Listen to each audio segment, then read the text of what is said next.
E aí pessoal, como é que vocês estão? Então, hoje vou mostrar aqui para vocês um pouco da minha experiência que eu tive aqui com o Samsung Odyssey G5, um monitor que não é novo, mas saiu no ano passado, não é um monitor velho também. É um monitor com uma proposta bem interessante, é um monitor ultra wide, né, 34 polegadas, com uma proposta gamer também. Ele tem um painel Quad HD, de 165 Hz de frequência e 1 milissegundo de tempo de resposta. Já vem com a tecnologia FreeSync e além de tudo tem um painel curvo, que melhora bem a experiência durante o uso, né? Bom, vamos começar então a falar de algumas características do monitor. A começar do menu. Bom, para mexer aqui e regular o monitor é bem intuitivo. A gente tem só um botão aqui embaixo que quando você clica abre o menu. E aí no menu você consegue inclinar o botão para frente ou para trás, que vai subir ou descer, para um lado ou para o outro. E aí aqui em cima você entra no menu, aqui embaixo desliga, no lado esquerdo você escolhe a saída, se vai ser DisplayPort ou HDMI, e aqui você liga o modo PBP, que é para você acionar o multitarefa do monitor, né, basicamente. Então você conseguir usar o monitor em mais de uma saída. Bom, vamos dar uma olhada no menu então. Aqui no menu a gente vai ter as configurações de jogo, que aí você vai conseguir regular a taxa de atualização. No meu caso está aqui em 100, mas ele chega até 165, é que agora no momento eu estou testando o HDMI, mas se eu tivesse com DisplayPort ele estaria a 165.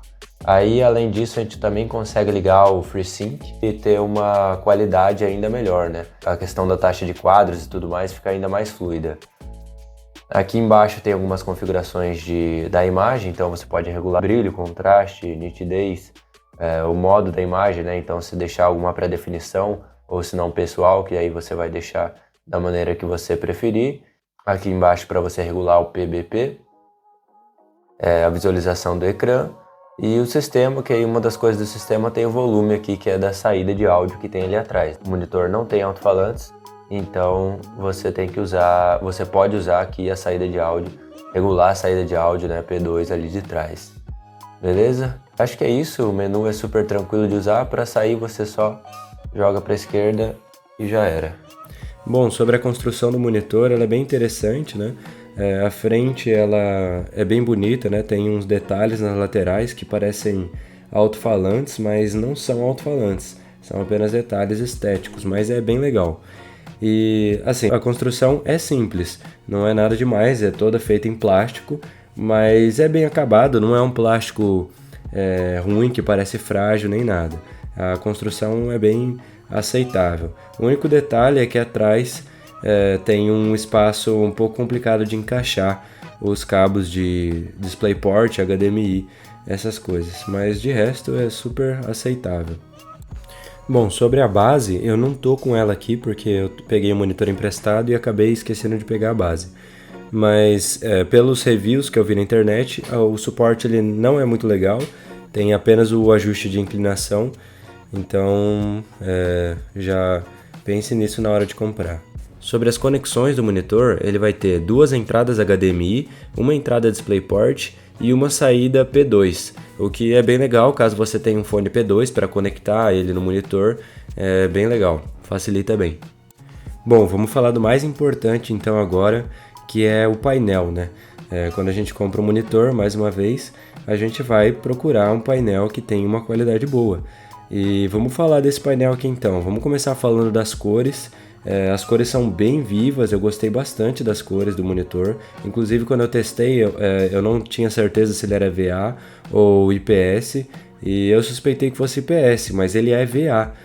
Apesar disso, as cores são muito boas.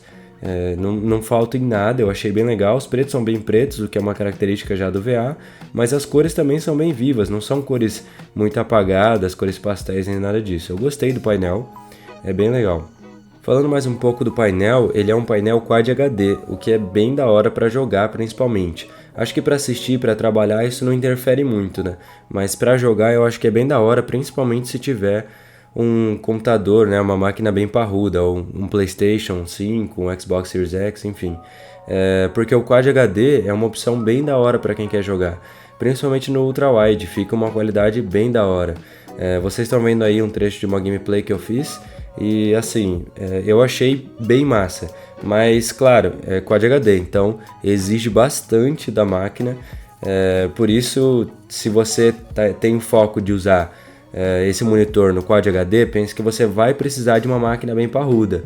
Não é qualquer máquina que vai aguentar você jogar um jogo Quad HD com a qualidade máxima. E imagino que para jogar Quad HD, se você quiser esse monitor, você deve estar pensando em jogar um jogo de campanha e tudo mais, e não um jogo multiplayer competitivo. Afinal, o Quad HD no competitivo acredito que não faz tanta diferença. Mas então, se você quer jogar um jogo na campanha, provavelmente você quer jogar com uma qualidade aceitável. Então, para jogar Quad HD com uma qualidade aceitável, vai precisar de uma máquina bem parruda. Então, saiba disso na hora de comprar. Mas caso você tenha uma máquina bem parruda, vale muito a pena porque a qualidade fica assim muito boa, e principalmente com tamanho grande, né? Isso é bem da hora. O Ultra Wide dá uma outra cara pro jogo.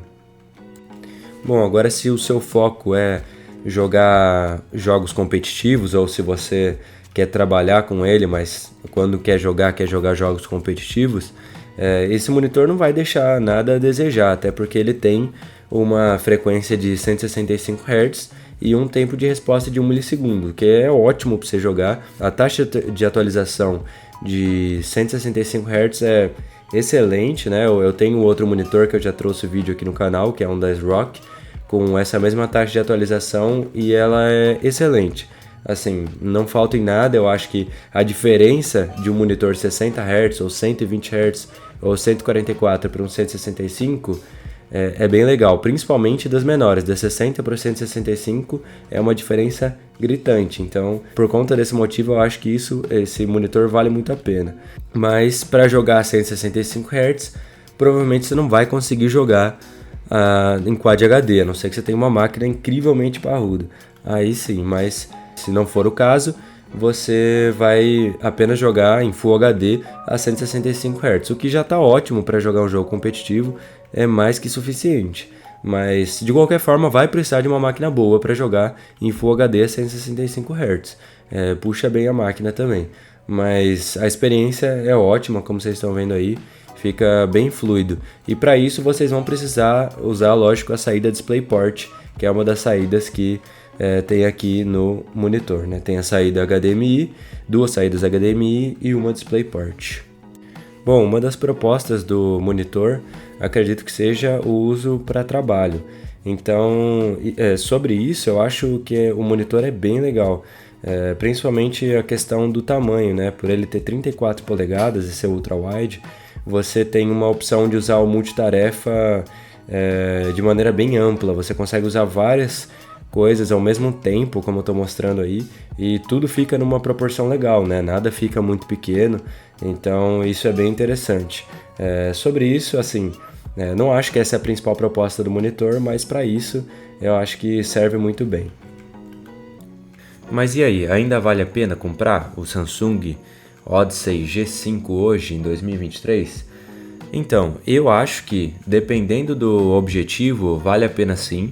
Ele deu uma baixada de preço, eu encontrei ele hoje na faixa dos R$ 3.500. Então ele abaixou o preço, acredito que perto de R$ 1.000 ele abaixou. Então deu uma queda de preço significativa. Não sei se é o suficiente para se tornar um custo-benefício, acredito que não. Mas se ele vale a pena, dependendo do uso, acredito que sim. Se o uso for para jogar, principalmente utilizando a máxima potência dele, com certeza vale a pena. Agora, se o uso é só para trabalhar, aí já não sei, porque o preço também ele é maior por conta da taxa de atualização maior e da resolução maior, que são coisas que provavelmente para o trabalho você não vai sentir tanta diferença. Então, para trabalhar, já não sei se vale tanto a pena. Acho que um ultra wide convencional, sem ser o ultra wide gamer, acredito que já vai estar numa faixa de preço um pouco mais acessível. Mas caso seja para jogar, acho que vale a pena sim, se você tiver um valor interessante para investir e tiver uma máquina parruda para aguentar. Bom, pessoal, espero que vocês tenham gostado. O vídeo foi esse. Caso vocês tenham alguma dúvida, alguma sugestão, deixem aí nos comentários. Eu agradeço a todo mundo que assistiu. E valeu, falou!